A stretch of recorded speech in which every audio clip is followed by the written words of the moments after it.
Hello મિત્રો, ઘરના રસોડામાં તમારું સ્વાગત છે। આજે આપણે ઘરના રસોડામાં નવી રેસીપી સાથે આજે આપણે છોકરાઓને ભાવતું એવું મંચાવ સૂપ ધાબા જેવું જ આપણે આજે ઘરે બનાવીશું। મંચાવ સૂપ બનાવવા માટે આપણે પહેલાં સામગ્રી જોઈશું। કોર્નફ્લોર,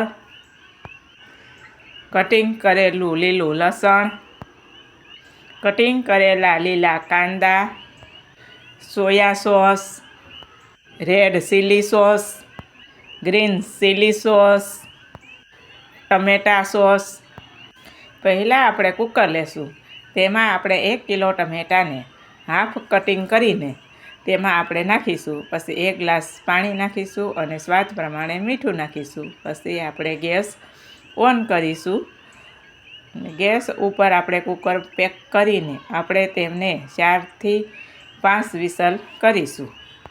હવે આપણે લીલું લસણ અને લીલા કાંદાનું આપણે બારીક આપણે તેનું કટિંગ કરીશું। હવે આપણા ટમેટાં બફાઈ ગયા છે। આપણે કુકર ખોલીને તેમાંથી આપણે સીપિયા વડે આપણે તેમાંથી સાલ કાઢી લેશું। પછી તેમાં આપણે બ્લેન્ડર ફેરવીને એક જાળીમાં નાખીને તેને આપણે ગાળી લેશું। હવે આપણે એક તપેલીમાં લઈ તેમાં લીલું લસણ, લીલા કાંદા, 1 ચમચી સોયા સોસ, 1 ચમચી ગ્રીન ચીલી સોસ, 1 ચમચી રેડ ચીલી સોસ અને 3 ચમચી ટમેટા સોસ નાખીને બરાબર મિક્સ કરી લેવું।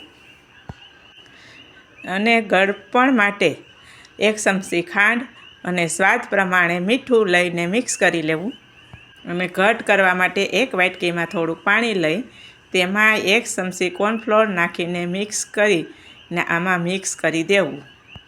હવે આપણે ગેસ ઉપર તેને 10 થી 15 મિનિટ તેને આપણે ઉકાળી લેશું। હવે આપણે 10 થી 15 મિનિટ થઈ ગઈ છે।